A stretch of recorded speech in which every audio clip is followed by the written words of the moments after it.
Father in heaven, we thank you for your goodness and your kindness to us. We thank you for the riches of your word. You've given us so much. Certainly haven't given us all the answers that we might want, but you've given us enough.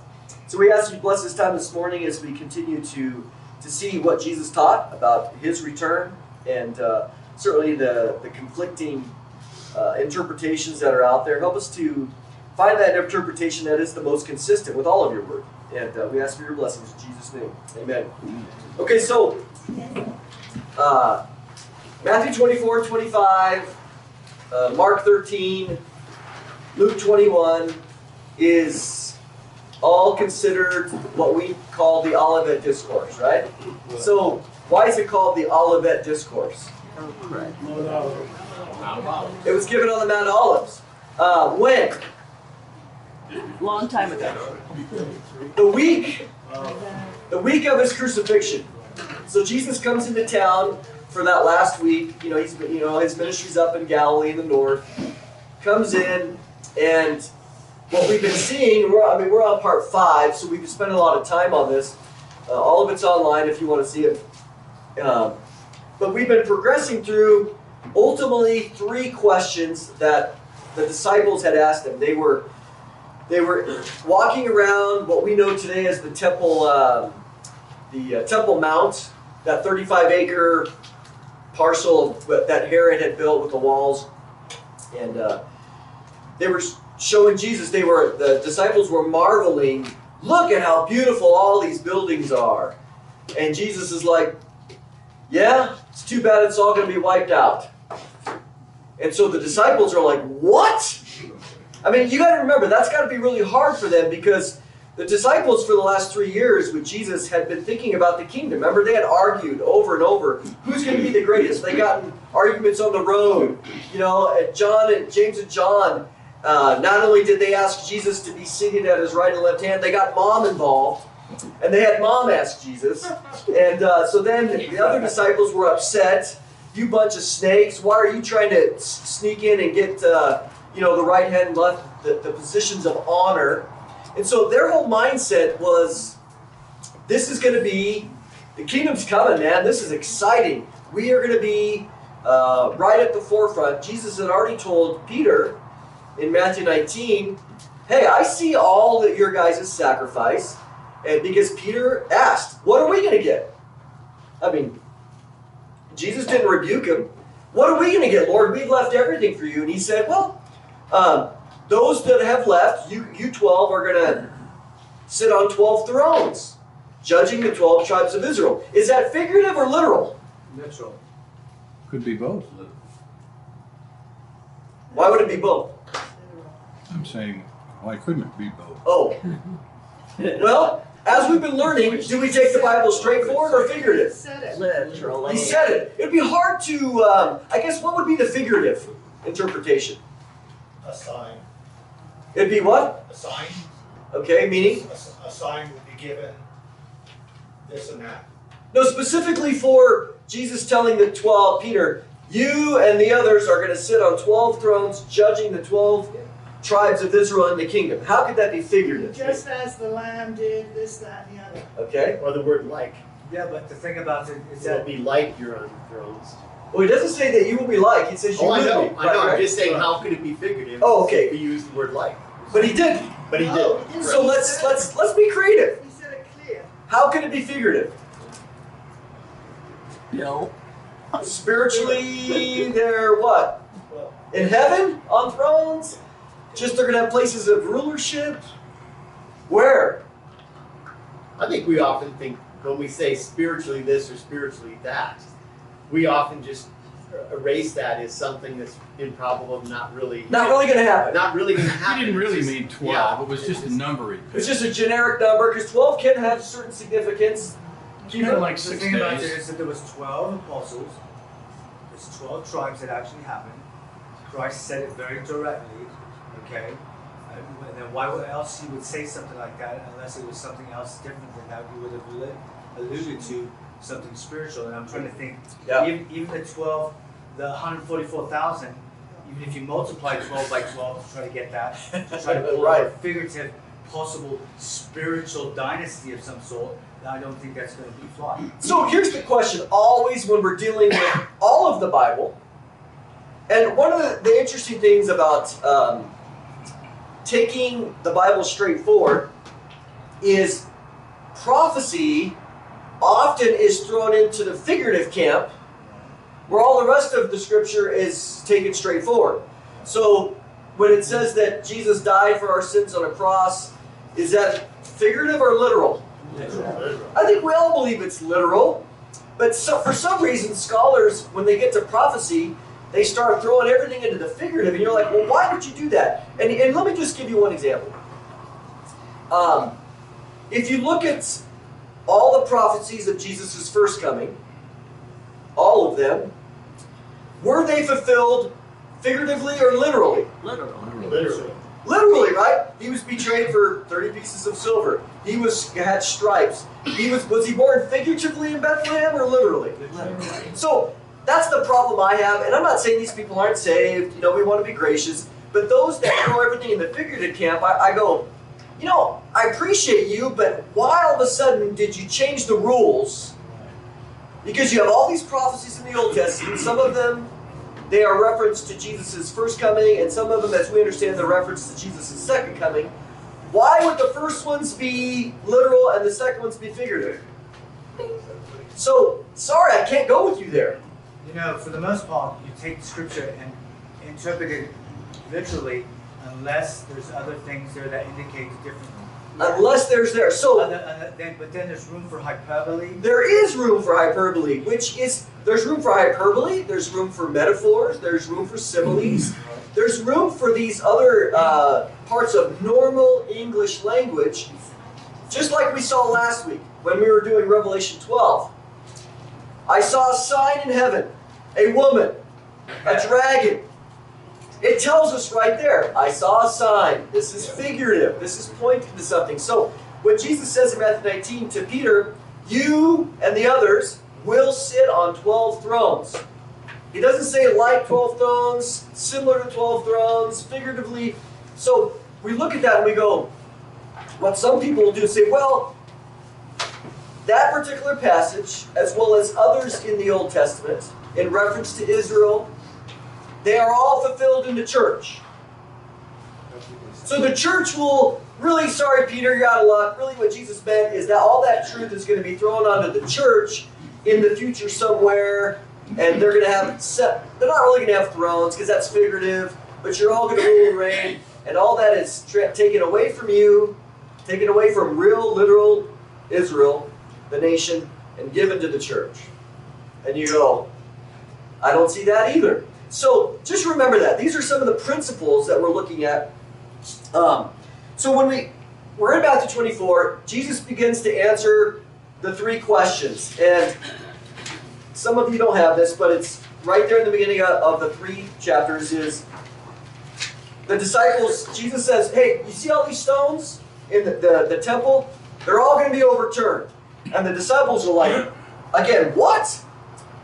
That challenges their anticipation that the kingdom is coming extremely soon. Because the temple was the center of the kingdom. And in the coming kingdom, when Jesus returns, this 1,000-year period, if we were to put it here, Jerusalem and the temple will once again be the center. The temple that we see then will be a temple that Jesus will build. How quickly? Don't know. But this is the temple of Ezekiel 40 through 48, which has never been fulfilled. It's this passage is left unfulfilled. But I think all prophecy, Jesus said, my words pass away, but my words cannot pass away. So everything that's been written will one day be fulfilled. Again, we look at that and we go, again, is there any prophecy of God that will ever fall by the wayside? No. If it does, then he's a liar. So Ezekiel 40 through 48 is coming in the future. It'll be centered. But for them, they say, hey, when will these things be? When will the destruction of the temple happen? What sign will there be when these things are about to take place? So they asked, when and what's the sign? Then they asked, what will be the sign of your coming Okay? Jesus' second coming right here at the end of the tribulation. Then they also asked, what will be the sign of the end of the age? So here we are, Jesus 32 AD. This is not to scale by any means, but we've been talking about and answering, Jesus has been answering all the signs and everything else, so we can't do all that again. So we're on that page. Jesus had finished describing the sign of his coming. So he talked about the birth pains, we've discussed all that. What was the sign of Jesus' coming, his actual second coming to the earth? What was the sign? Sky will be dark. The sky is going to go black. The sun's going to go black. The moon will not give light. I mean, it's like the sun gets turned off. This is supernatural. Okay? We don't always have to throw a natural thing on it, because even an eclipse lasts for 2 minutes, maybe 3 if you're really lucky. So it's not an eclipse. Plus, an eclipse only is about a 50-mile radius going across the earth really fast. And you might not get it. But here, this is a worldwide, universal phenomenon where the sun goes dark. Now imagine that. That's like being in a cave dark. You can't even see your hand in your face. But then, in something like that, you know, when you're in a cave, how much light does a match give? Quite a bit, right? Because it contrasts with absolute, just utter feeling of darkness. So, Jesus says, don't get sucked into saying, oh, the Messiah returned over there, the Messiah returned over there, he's hiding in the closet, he's over here in that desert. No. The sun is going to go dark and black, and then he's going to come with massive glory. He's going to be the light that shines upon the whole earth. Everybody's going to know this is unmistakable, as lightning flashes from the east to the west. So he discussed that, and then we talked about, or we see in Matthew 24, that after the tribulation, he's going to return, he's going to send his angels to go out and gather the elect, the tribulation saints, which we discussed.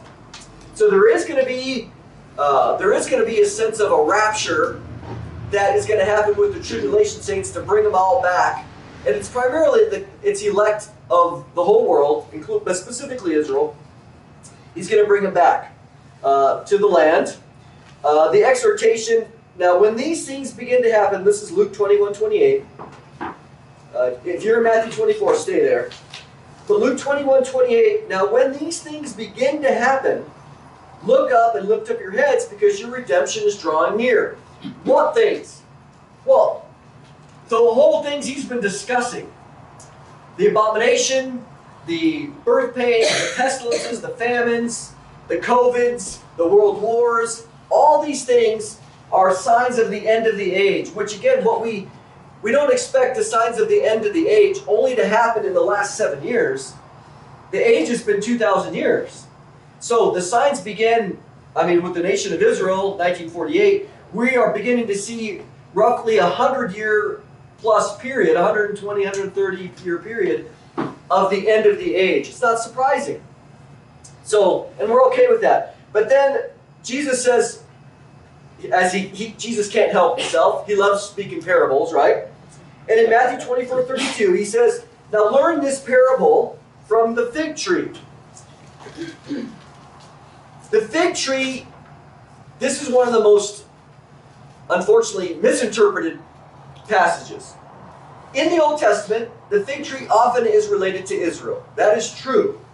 But if you look at all of the Olivet Discourse, this is not referring to Israel. Because it says, in another one it says, look at the fig tree, and then in Luke, it'll say, and all the trees. This is simply saying, the fig tree was very common.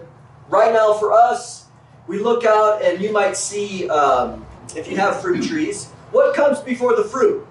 Flowers. Flowers, right? So he goes, hey, learn this parable from the fig tree and the other trees. I've given you Luke 21 there.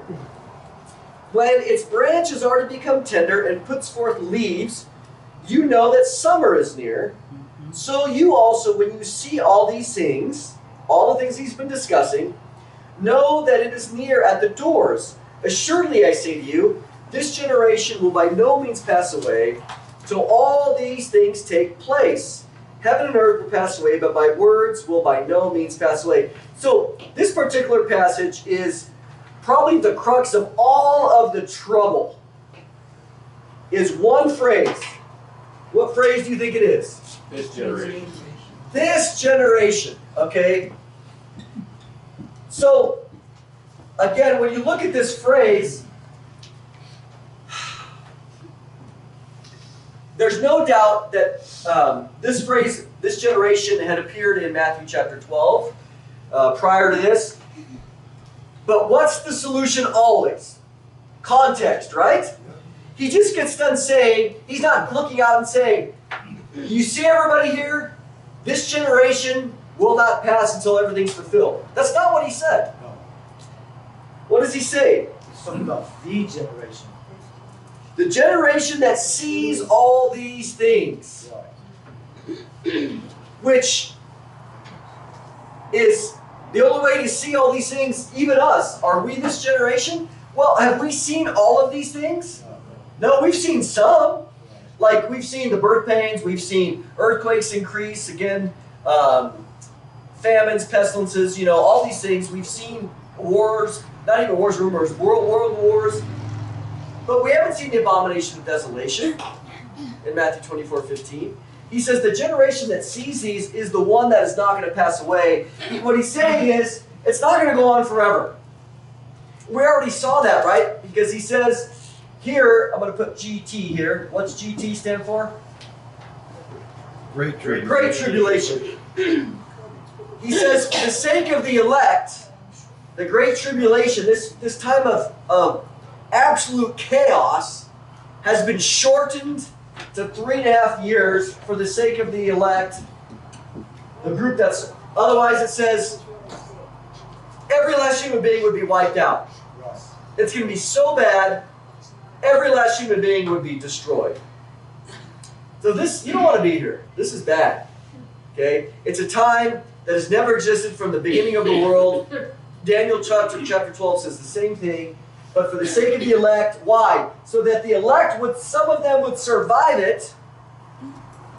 Why? Because some of them are predestined to go into the 1,000 years so that they can basically populate the millennium. So he needs some of them alive. I mean, in one sense, because why? There's going to be a resurrection, but when you get resurrected, you get your new body. Right. New people in the new bodies, they're not married or given in marriage. But so we need some to survive. So for the sake of the elect, that they don't all perish, it's been shortened. But most of the elect in this period are going to be killed. You see that in Revelation 7. So what people do, unfortunately, is, for example, a guy like R.C. Sproul, he wrote a book called The Last Days According to Jesus. But I read his book a few weeks ago, just because I wanted to make sure not to misrepresent him. But his interpretation of this, I don't recommend it at all. Because here's why. Always make sure that when you read a book, you read the preface. Yep. Why? What's in the preface? It's the highlights of what the book's going to be about. Yes? What else? It's generally the reason why. Why did I write this book? Let me tell you. I don't want you guessing. So he says in the beginning in this preface, the reason I wrote this book is primarily because a guy by the name of Bertrand Russell. Yep. Who's Bertrand Russell? British mathematician. And what was the name of his book? Why I'm not a Christian. Why I'm Not a Christian. So Bertrand Russell, atheist, Englishman, UK guy, British guy, we'll just call it that. He writes a book, in the mid 20th century, or 21st, or we're in the 21st, mid 20th century. He writes a book, Why I'm Not a Christian. And he said, the reason that I'm not a Christian is because of Matthew 24. Right. Jesus is a false prophet. Jesus said, this generation will by no means pass away until all these things are fulfilled. Did Jesus return within a generation of when he died? No. No. Jesus is a false prophet. That's why I'm not a Christian. Why are we here? We're all a bunch of deceived ignoramuses. And so R.C. Sproul said, hey, well, we know that Jesus is not a false prophet. Therefore, what did he mean? We have to come up with an answer, which I appreciate that. So R.C. Sproul says, we can't let Bertrand Russell have the last word about Jesus being a false prophet. Therefore, I'm writing this book, and I'm going to go and come to Matthew 24, and I'm going to discover a way that Jesus could not be a false prophet.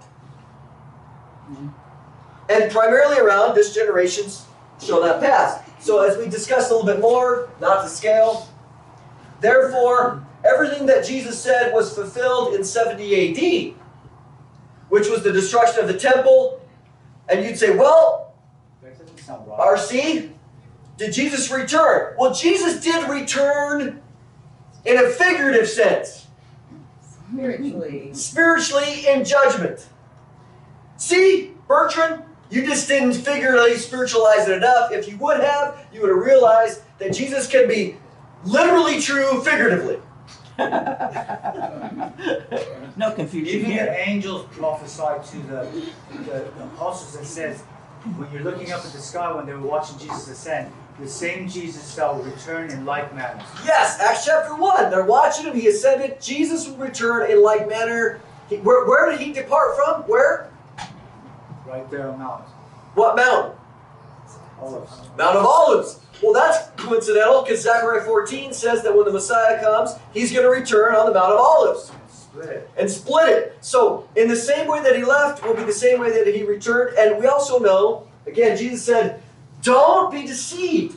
When the Son of Man returns, the sun will turn dark, black, and east to west. So, interestingly, Josephus describes some things in the sun and the moon, and there's other, but nowhere, and even he says, well, there's a difference between Jesus coming back figuratively and his second coming here. I understand there's a distinction, but he did come back in some sense in 70 AD. Therefore, Bertrand Russell, you are incorrect. What's amazing is Jesus predicted Bertrand Russell. Yes, he did. Because of the great falling away in verse 10. And we see atheism, getting a foothold with an economy and with themselves and so on and so forth. So, if we look at this phrase, he says, assuredly I say to you, remember, he's talking, okay, what does he say before the generation? Learn a parable from the fig tree. When its branches become tender, leaves, you know that summer is near. So you also. And we've said before, when Jesus uses the word you, what governs who he's talking to? Right. Context. So as we said before, the idea of being born again, who did he say that to? Nicodemus. So is Nicodemus the only one that needs to be born again? No. He said, Nicodemus, I tell you, unless you are born again, you will not even see the kingdom of heaven. So, But if we remember were that to... he says that before, it says, for God so loved the world. Well, that was later. That was Later. just right, a So few he- verses So later. he explains that you in that context. But if we... See, again, this is where we have to be consistent. We look and we go, when Jesus was speaking about... Did Jesus ever speak about... Did he ever use the word you in a universal context? Well, I think John 3:3, John 3:5 both say, unless you are born again, you will not see the kingdom of heaven. If we're going to use R.C. Sproul's or others, we go, come on, guys, you're being inconsistent. Because if you force Matthew 24 to you to refer to those people he's talking to, then in John 3, it's only referring to Nicodemus. We recognize context says, well, clearly the idea of being born again is universal.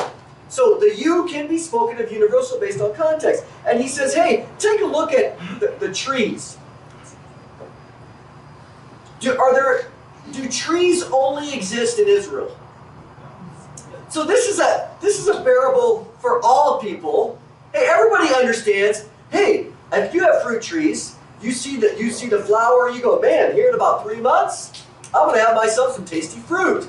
I know that this is part of the season. And so Jesus says, everybody take a look from the trees. When you see these things, who?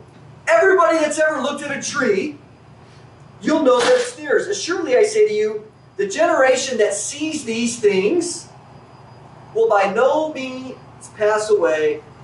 So the question is, which generation is seeing these things? Now the hard part is this, I'll be fair. Some of the things that generation saw in Luke 21 was the destruction of Jerusalem. Luke 21, when you see Jerusalem surrounded by armies, know that its destruction is near. Okay, so what we have to do, but the key there is all these things. We don't just go, oh, well look, Luke 21, Jerusalem surrounded, therefore Jesus has to return. We don't force one part of the answer in the Olivet Discourse as it relates to one of the questions. Remember, there's 3 questions. When is Jerusalem going to be destroyed? When you see it surrounded by armies, get out of town. But Jesus is giving a full scope of all of the 2,000-year history and answer the question. And so if you're standing there in 68 when Jerusalem was surrounded, you cannot say that you've seen everything. So that's all I'm saying is that this generation doesn't cause us a real problem. So Bertrand Russell's not only wrong in his initial thing, but he's also wrong in understanding that Jesus didn't give specifics on a lot of different ideas about certain things that would happen in real time. What he's guilty of, and I think R.C. Sproul is he's taking things out of context. I mean, and that happens. Where does heresy come from, generally? From inside the church. Well, take things out of context, even inside the church, right? That's right. Yep. So you look and you go, okay. So let's jump into the next section. So those of you who don't have a sheet, we're in Matthew 24, verse 36. He said, heaven and earth will pass away, but my words will by no means pass away. So what we've all already seen is this idea of when you begin to see these things, and the first word, what's the first word of Matthew 24:36? But. Okay, so let me share something with you because I don't have. Let me grab mine. Pardon? What's your question? So the abomination of desolation is the temple being destroyed? No, Is that what it it is is? not. What is it? The abomination. You were here last year, or I probably didn't see it, so. okay, the abomination of desolation, which happens in the middle, is when the Antichrist, according to 2 Thessalonians 2, comes into the temple, the rebuilt temple that they're working on right now. He stands in there and he declares himself to be God. Takes a little bit of hubris for that, right? Declares himself to be God. He stops the sacrifice. He sets up an image. That's the abomination of desolation. Happens here. The temple is not destroyed until Jesus takes it down himself after he returns. There's going to be a little bit of transition period because this temple was built by unbelieving Jews. Right? These aren't believers in Jesus. So it's exciting that it's happening. But I would tell you, don't give money to it. Don't give, I mean, what's that? If you give money to the rebuilding of the temple, you're giving money to a temple that is absolutely pagan. It's contradiction to Hebrews, the book of Hebrews, right? Yeah. It's the book of Hebrews, which we study on Wednesdays, is, hey, don't drift back into that because if you're, how do you neglect this salvation? If they were punished in the Old Testament, you're going to be punished by going back into this pagan system. When a Jewish person, when they start sacrificing, yeah, it might have some biblical precedence in the sense that it was Old Testament. But that system is done away with. Does God accept that sacrifice? No. It is an offense Yes. to Jesus' sacrifice. Therefore, if you give money, you're contributing to an absolutely pagan, heretical, offensive, how many more words we want to put on there? All right. To bring you all up to speed. spent 55 bucks on all those Trump Cyrus coins for my wife. Oh, for it's Christmas. so I'm I gotta texting jump John a Hagee coin right Text now. John I'm Hagee. guilty. I've got one. Texting John Hagee right You now. know what's great? Where sin abounds, what? Grace abounds more. So Yeah, but you're gonna forgive me. we're gonna forgive. God's forgiven me. I don't know about you, brother. So in this sense, this temple becomes desecrated by the Antichrist. I mean, it's desecrated to the end. It needs to be completely removed, purified, and then Jesus builds a new one. Okay, but what he does here, and it's not so, you don't see this in English, but in the Greek, you have a phrase. This is a super important phrase. Peridei. This phrase right here is used in New Testament language to show, especially in the book of Matthew, but concerning. This is whenever you have the word day, it's always secondary, but whatever, but it's always translated first. This means but concerning something. Just like it is right here. Yeah, some of them, does any of you say but concerning in your English translations? 24. Mine does. Yes. Yes, ESV does? Okay. But concerning. This phrase is telling you a new topic now is going to be discussed. So, this is interesting because the question always is the rapture in Matthew 24 or in the Olivet Discourse? And I would say absolutely it is. Some scholars will disagree with me. It's fine. But I think, but concerning, there's a new topic going to be under consideration here. And we also remember that there are differences between Matthew 24, Mark 13, and Luke 21. Not that they're contradictory, but it's like, why do we have 4 Gospels? Well, they all add a little bit. If you harmonize them, this one might add an extra word because there's a great flavor. There's no contradictions, but this one will focus on that. That writer focuses on this. But when you put them together, it gives you a full picture. God was very kind to us in giving us 4 Gospels because when we harmonize it, we get, oh, nice. This is a nice, well-rounded, full teaching. That's why here, I've been trying to just put all the different scriptures as they are in their categories. And I've given you the references behind them. So here he says, but concerning that day and hour. Well, what day and hour? Well, we don't know. He's gonna talk about it. No one knows, not even the angels of heaven, nor the Son, Mark 13:32, but my Father only. So he says, but concerning that day, no one knows. And you go, okay. And what he does 3 days later, okay, when he's sitting there with the disciples at the Passover in John 14, he looks at them and they're sad, and what did he say? Let not your hearts be troubled. Right? You have faith in God, that's good, but you can have faith in me. I'm going away to do what? To prepare a place for you. So that, and I will come again and do what? I'm going to get rid of this. Super important. I will come again, verse 14:3, and receive you unto myself. Okay.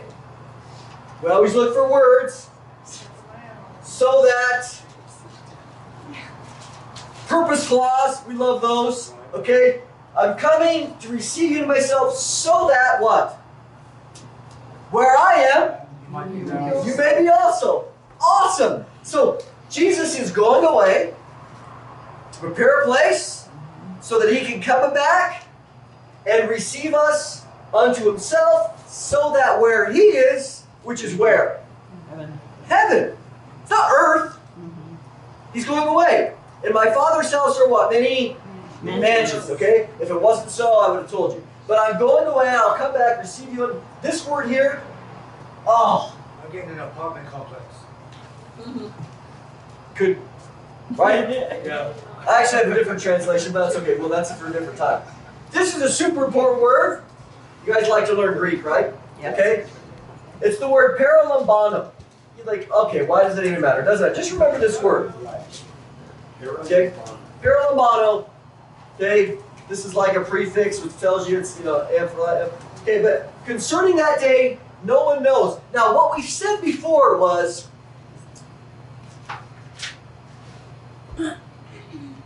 when the abomination of desolation happens, we saw that in Revelation 12. How many days until it's over?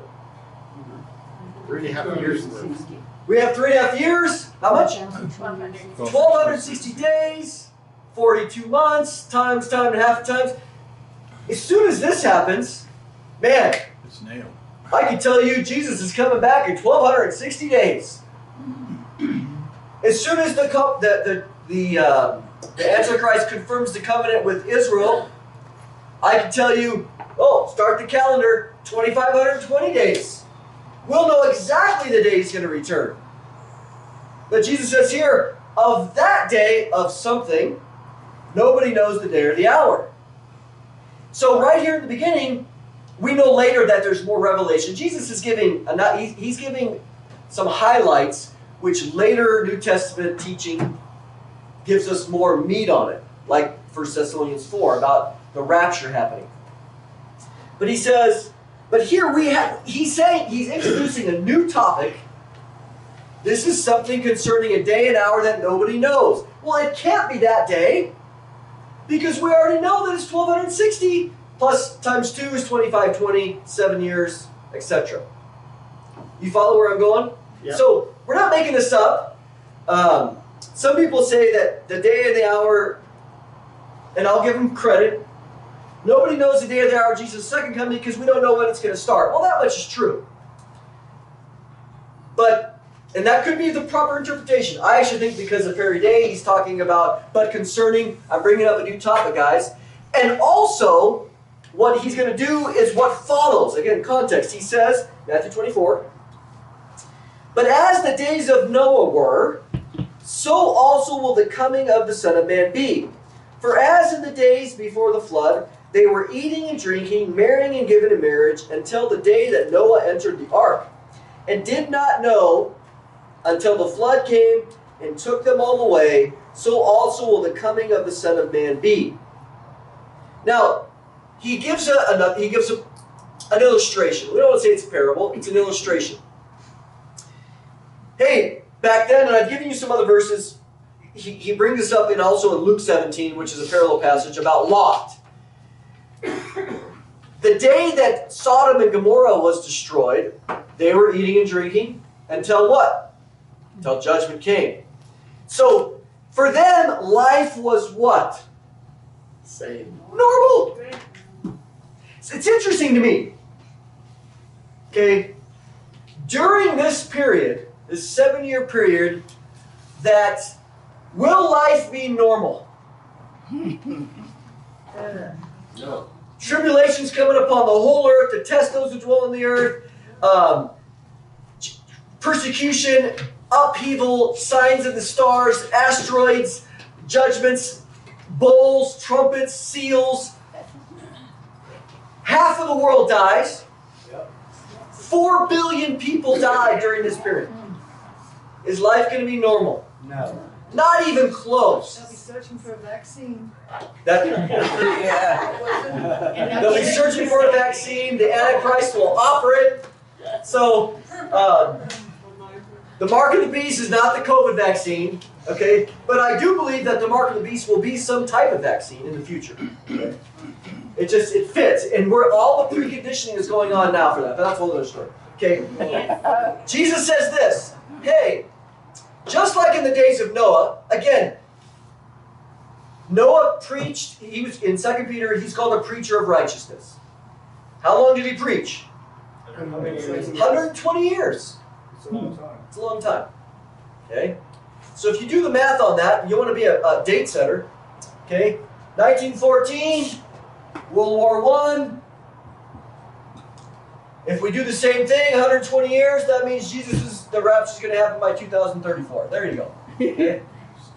There's your date set. Because we're going to follow what it says in the Bible right here. Just like Noah, there it is. Okay? But that doesn't work because no man knows the end. No one knows the day they are. Okay. But like Noah, that doesn't mean that it is Noah. You guys are just taking my dates away, okay? So, but the point is that Yeah. The day came, he had preached for 120 years. God says, Noah, come here. Him, his 3 sons, 3 daughters, daughter-in-laws, 8 people get on the ark. What happens? The door gets shut. God shuts the door. Then they sat there for how long? 40 days. 7 days.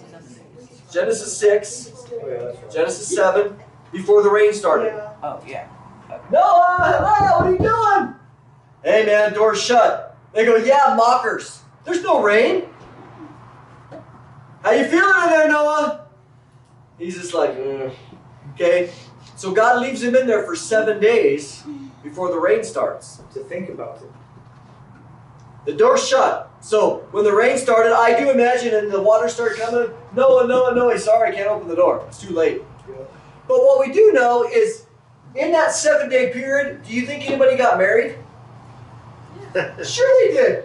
Oh yeah, Oh, prior to that, on Earth, yes. yeah. On Earth, yeah. Yeah. Noah's on the ark. His family are locked in. Hey, Noah, we invited you to the wedding, but you're in there. Yeah, sorry, I can't come out. Well, my daughter's getting married today. You're invited. Hey, judgment's coming, man. Oh, yeah, I'm sure it is. There was not upheaval. This is important because we're beginning to see the signs. So this is one of the reasons I think that the rapture is going to happen prior to this.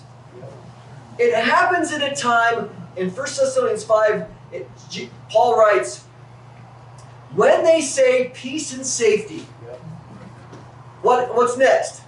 Then sudden destruction. Sudden destruction comes upon them. Here they were going, mocking Noah. Hey, Noah, looks pretty sunny today. Forecast, sun. When they say peace and safety, 7 days later, sudden destruction came upon them.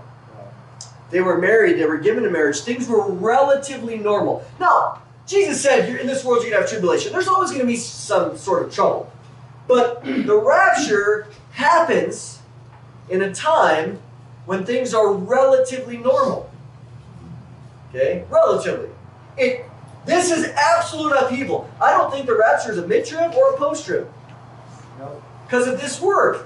Right. For clarity's sake, because what R.C. Sproul and his perspective on the end times, they would talk about a second and third coming. They would frame it that way. The rapture isn't a complete return because we're caught up in the air. Correct. Right? I would agree with that. That clarification needs to be made because they'll frame this into a second and third coming. Right. And where is that in Scripture? They'll hold your feet to the fire. Great, I'm glad you brought that up. Good point. So, we're going to keep parallel mono up here, but let's move this over here for a second. Okay? Well, you see people, and we love them, they're our brothers and sisters, okay? But they often will say, hey, so you're one of those people that believe in multiple second comings. I go, no. I'm one of those people that believes that Jesus' first coming lasted 33 years. Why is that? Why is that important?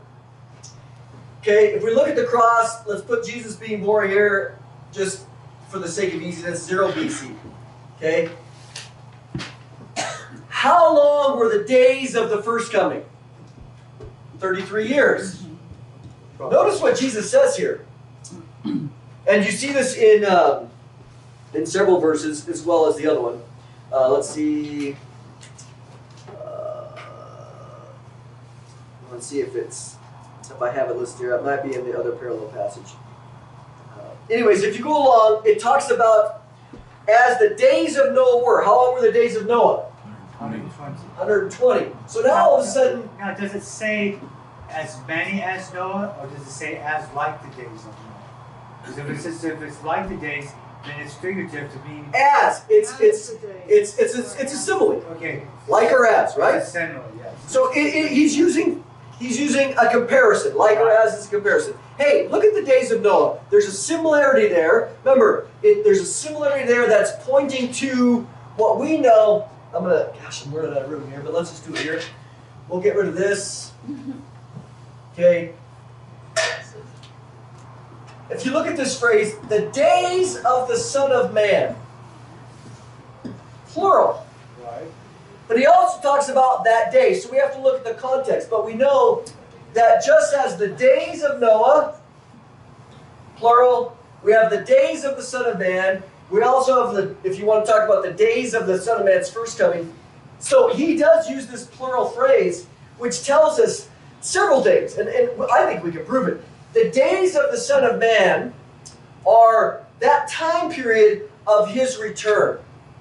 Because Revelation 1 verse 1 says, this is what? This is the apocalypse or the unveiling of who? Of Jesus Christ. How long does, the unveiling of Jesus is at least 7 years. That's what the whole book of Revelation is about. It takes some time. See, we often think of, oh, he's coming back, that's it. No. The whole book of Revelation, because who's the one opening the seals? Jesus. The Lamb, right? Revelation 5. So every time Jesus opens a seal, we have the first horseman, we have the second horseman, we have the third horseman in Revelation 6. And then at the end of the fourth horseman, at the end of Revelation 6, the people on earth, what do they say? Hide us from the wrath of the Lamb. Right. They know that it's begun. That's their testimony. So the unveiling of Jesus, the days of the Son of Man, are long. It's not just here. So in the same way you have, when you say you believe in multiple comings, no, I believe that the days of the Son of Man are longer than just the second coming. You're only focusing on his actual return to earth, where in fact, every time he opens and says a judgment, it's part of his coming. Yes. That's Revelation 1:1. And he also looked this up, days of the Son of Man. The days of Noah, the days of the Son of Man. So we're not stuck to only focusing on this particular day of his return, which is one day. But here, we do know that the rapture is going to happen on one day. Of that day, nobody knows the day or the hour. Okay? So, people try to put labels on us. Oh, you believe in multiple comings. Well, certainly I do. I believe in the days of the Son of Man in his second coming, which are, it's a period of time. Just like it, again, am I consistent? The days of his first coming, did he just show up one day, 33 years old, die on a cross and leave? No. He took time in his first coming. Why wouldn't he take time in his second coming and bring him forth? And that's the way I look at it anyway. Okay, but here's the key. He says it's going to be a time of eating and drinking, marrying, giving in marriage. They did not know until the flood came and took them all away. So it will also be on that day. He says this, 2 men will be in the field, one will be taken and the other left. 2 women will be grinding at the mill, one will be taken and the other left. Watch therefore, for you do not know what hour your Lord is coming. Okay, the word taken, how many times does it appear there? Twice. Comment? No, actually a question. Is he not describing just everyday life? In other words, one will be left, one will be taken, and be given in marriage and everything. In other words, life will be going all as it is. Like you said, 7 days when Noah was in the ark. Okay, and then all of a sudden destruction came. So it's going to catch people unawares, is what he's saying. Will you be caught unaware in the tribulation period? Oh, no. Were you living in a cave? Maybe they try to go live in a cave. This boggles the mind. So again, these people, Jesus says it, watch, for you do not know. They will be caught unaware. That day, Noah and his family goes in the ark. That guy goes, hey, my daughter's getting married tonight. I got a lot of preparations to do. Sorry, you're going to miss it. Sunny forecast. I got to go harvest my stuff here. I got to go plant. I got things to do. I get good luck, Noah. I guess we'll see you when you come out. If you need any food, let me know. So that's the right question to that. Okay. When the rapture happens, there's going to be distinction. People are going to be caught unaware. You will not be caught unaware during this period. That's his whole point, and we'll keep going here. But he says 2 people are going to be in the field, living life. One will be taken, the other left. 2 women will be grinding at the mill, living life. One will be taken. Watch. Now, okay, Isn't that coincidental? The word taken is the word paralambano. What did we say it means? I will receive you unto myself. See, this isn't a bad translation, but if we were to say, let's get rid of this English, let's just read the Greek. Two people will be standing outside. One will be received, and the other one will be left. Two women will be standing at the mill. One will be received. Well, if you're reading this, you're going to go, hey, that's the exact word that Jesus used in John 14 about receiving us unto himself, which is a very rapture-esque passage. Why? I'm going away to prepare a place for you. I'm going to come back. I'm going to take you, paralambano. I'm going to receive you unto myself, so that where I am, you may also be there. Peri day. On that day, hey guys, what does he say? Watch, so that you're always ready, because it's going to happen at a time when most people are unaware, and I want you to be one of the ones that I receive unto myself. So some people, again, they'll say, oh, one is taken in judgment. So here's the question. Are they taken in judgment and the other one left? Like the flood came and took everybody away? But see, we're using English, two Greek words here. Because it does say that. They were eating, drinking, marrying until the day no one entered the ark, until the flood came and took them away. Different Greek word. The taking there is, I wouldn't even translate it this way. I would say one was received. What does that even mean? Well, John 14 answers it. Received unto him. That's what we're waiting for. That's the blessed hope. It's going to happen in a time period where people are unaware. Therefore, now let's go to the next paragraph. We're doing good. Same context.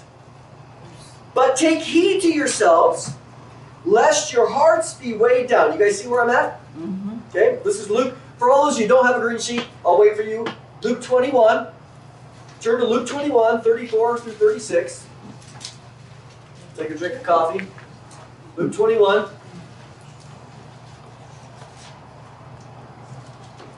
What was that, 34? Luke 21, verse 34 through 36. Jesus shifts concerning that day, Peri day, which is a day that things are relaxed. Concerning that day when things are relaxed, let's do a little. Okay, again, let's let the context tell us. Okay, Peri day. Concerning that day, we have a couple things. Things are relaxed, like the days of Noah. Everybody's living life normal. Okay. Concerning that day, things are relaxed, but there's a group that is received. Okay? Well, that's pretty interesting. During a relaxing time, a specific group has been received somewhere. We know John 14. Okay? You guys know this word now, paralambano. We'll get rid of that. I just see that last word, what? Paralambano. It's just Lambana? lambano. Lambano? Bono. With an N. And Yeah. Lambano. Okay. Yeah. Okay? We also know, what do we learn from there? Take heed. Okay, which is another way to say, be watchful. Okay, then Jesus is going to say something else. Because why? You don't know exactly when that day is going to happen. Concerning that day, it's going to be a relaxed period. People are going to be received. You need to take heed. You need to be watchful because you don't know exactly when that's going to happen. Where we do know exactly that day is going to happen. But then he says this. We're in Luke 21. Take heed to yourselves, lest your hearts be weighed down with carousing, drunkenness, and the cares of this life.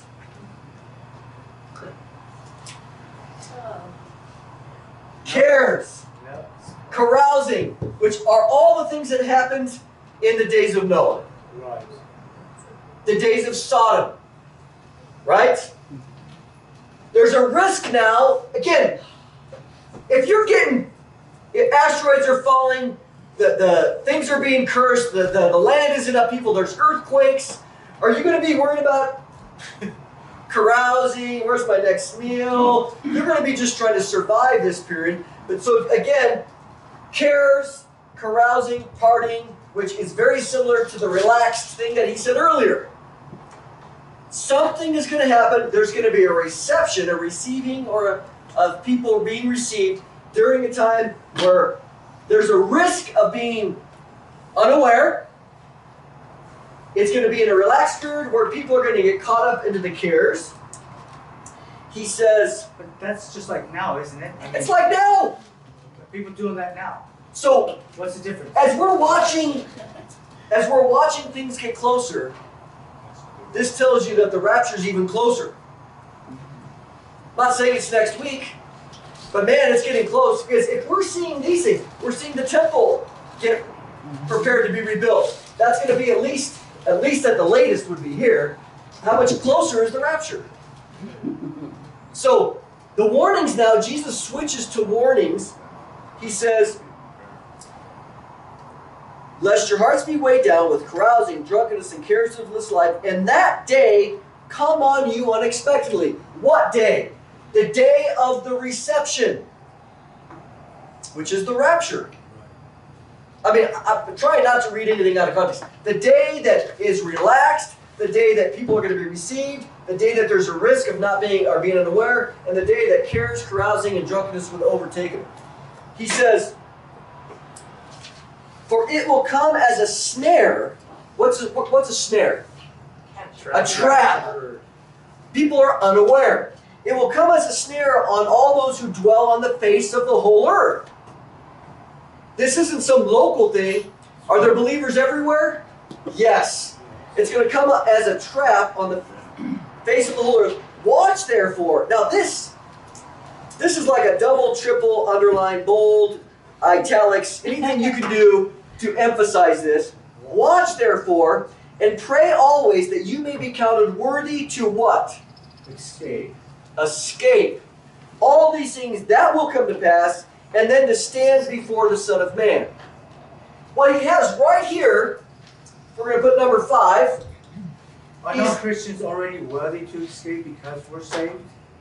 Yes, And but that's part people, of the there's always message a of the risk rapture? of deception. Say that, I'm sorry? There's always a risk of deception, right? 1 Corinthians 6:9, Galatians 5, all speak about don't be deceived. Don't get the mock. Neither fornicators, adulterers, etc. will go to heaven. Vaccine. But such were some of you. But people who claim to be Christian, who are getting up and who are involved in carousing, drunkenness, other things. It's not my job to question somebody's salvation. It's their job to know that they didn't consider themselves worthy. Paul says, don't be deceived. There is a group, Jesus said it too, Matthew 7:21. Many will say to me, Lord, Lord. But he said, I never knew you. Right. There's a risk. We need to ask us, are we Saved. truly following the Lord? We're not saved by our works, but our works reflect whether we truly have repented of our old lives. Absolutely. There are going to be those that are left. It's evidence that something's happened inside if you have real works. Change. So, I have a question. okay. So, being that when Jesus is talking about this, there's people, like, because I'm thinking about where he's talking to the people with this, there's probably a mix of people that are true followers. Always, and right? Believers and who are fakers. Yep. Or think they are part There's of it. always a remnant, right? But not there. And so I see it like for that, not directed towards those that are true. But Or even to us. yeah. I mean, I don't think Jesus is trying to put guilt on us or threaten us, but he is saying, as he taught already, Matthew 7, hey, many will say to me in that day, Lord, Lord, depart from me. I'm going to tell you, it's like you're like a wise man, or let me tell you the difference between the one who hears only and the one who hears and obeys. Okay? Question. The rapture happens. You're in a backslidden state, or even maybe areas of your life that reflects maybe even apostasy. But if you're saved, you're born again, will you still go up into the rapture, or will you be Of left course. behind? And the reason why I ask that is because you hear that a lot with the Arminian camp. Sure. That says, and you know that camp, you know my argument, Yep. because we've talked about that. The idea is that argument is that people say that if you're not living worthy to escape, you will be left behind. Paul tells Timothy, the Lord knows who are his. Yes. And that's what I rest in. I don't know. How do I know anybody well enough? I mean, I can say, yeah, they look pretty good. They got good fruit. But I don't know what they're doing behind closed There doors. might be vegetables. Why are we worried about somebody else? I'm not worried about anybody else. Now, the only way I would be concerned is want to say, hey, brother, you seem to be living a life of deception because your faith is not living out in works. Jesus said, if you hear but you don't obey, you're like a foolish guy who built and the flood came and took them all away. So that's why Paul says, don't be deceived. Don't be deceived. There is a risk. Yes. But my goal isn't to say, let me get it, hold on a minute, let me get my throne out.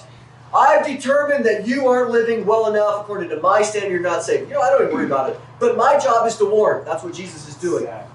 The warning is going out there, and we have some that are true, some that aren't. And Jesus is saying, hey guys, on that day, a distinction will be made. Make sure That you're on the right camp. that you are in the right camp, because you know whether you're living right. Exactly. You know whether you're justifying sin. Exactly. And there is a risk of deception. And so we have here, let's keep going, I'll put this down a little bit. What do we have? Concerning that day, it's a relaxed time, it's a time where some people are received, it's a time of warning, be watchful because you don't know exactly. It's also a time when people have the risk of getting caught up into the cares, carousing, drunkenness. It's also a time that has an opportunity for escape. The sixth thing that we see here is after the escape, what does Jesus say? What does he say? What was the All these question? things, On the sixth day? all these things that are going to take place and to stand before the Stand before the Son of Man. Oh, that's right. So now all of a sudden, we're standing before the Son of Man. Is that the Bema seat? Or That is the Bema seat. Now, we know this in 2 Corinthians 5:10. You can write this down. What was that? 2 Corinthians, yeah, I'm talking fast, sorry. I have too much coffee here. Let's take a breath. Let's read it. Will you look up 2 Corinthians 5:10? Bill, will you look up, I'm asking you guys because you're close to the camera. Romans 14:10, 2 Corinthians 5:10. 2 Corinthians 5 is discussing, the whole chapter is discussing the possibility that we have, not the possibility, the certainty for believers to get our new body. Right. That's what he's talking about. And in fact, the new body that we have, well, okay, we got time. We finished this. Everybody go to 2 Corinthians 5, verse 1. I'll just read it myself. Thank you, guys. But you got Romans 14:10, Bill. Oh, I got 2 Corinthians 5:10. Okay, who's got Romans 14:10? Bill, you do Romans 14:10 for us. Okay, 2 Corinthians 5, verse 1. For we know, I love this, that if the tent that is our earthly home is destroyed, that's our body right here, okay? Our tent is, our earthly home is destroyed. We have a building from God. 2 words. One, how permanent is a tent? Pretty weak, right? Yeah. He's making a contrast here. This earth, I mean, even as good as this might be in our prime, okay, this is still a tent. Yeah. But he says, even if this earthly tent is destroyed, we have a building. That building is awesome. That'll last. Okay? We have a building from God, a house not made with hands, eternal in the heavens. It's not a human in the sense of, when a woman gives birth, it's basically her genetics being put in there, so it's earthly made. Okay? But the other one is not made with hands. If it's not made with human hands, who's it made by? God. God. Where is it? Heaven. Eternal in the heavens. Eternal. Now, let me give you a different understanding. I could be wrong here, but in John 14, verse 2, he says, again, verse 1, hey, don't let your hearts be troubled. You believe in God, believe also in me. In my Father's house are many Mansions. See, mansions is a relatively horrible translation. Okay, rooms could be one. The word is the mansions comes from the King James. Okay, we've moved beyond King James. Sorry if you're King James only. But we moved beyond that. In my Father's house are many dwelling places. I kind of think that what Jesus is talking about, here he's talking about what? Buildings. What's a building? A dwelling place, is it not? Eternal in the heavens. He says, I go to prepare a place for you. Paul says, hey, we got buildings up in the heavens that God has made. That is my future body that's there. Isn't that what he says? Jesus says, oh, by the way, I'm going away to prepare something for you. A dwelling place. Will we look the same? We'll be recognizable. We'll be recognizable. That's all I can tell you. We're gonna be better. Better. Okay. Okay. Everybody's going to be exactly 23 and a half years old. No, 33 years old. 33. Alive in Christ. Go. So, okay, let's focus. Back on track. I think that what Jesus is saying is, when I go away, I'm preparing your eternal body. And when I come back, I'm going to bring it, and you're going to be entering. Because this is what Paul, again, I could be wrong here, it's a new, but I think, based on what Jesus said, in my Father's house are many dwelling places, I go to prepare a place for you. It could be a place you live in, but in reality, okay, it is, maybe it is. Okay, he says, verse 2, in this tent, this current one, 2 Corinthians 5, we groan. The older you get, the more groans you have. Longing to put on our heavenly dwelling. Yes. If indeed by putting it on we may not be found naked. For while we are still in this tent, we groan, being burdened. Not that we want to be unclothed. We don't want to be spirit beings with no physical body. But that we would be further clothed, so that what is mortal may be swallowed up by life. He who has prepared us for this very thing is God, who has given us the Spirit as a guarantee. There's the word prepare. Jesus said, I go to do what? Prepare. So, connect it, maybe not. He says, so we are always of good courage. We know that while we're at home in the body, we are away from the Lord, currently.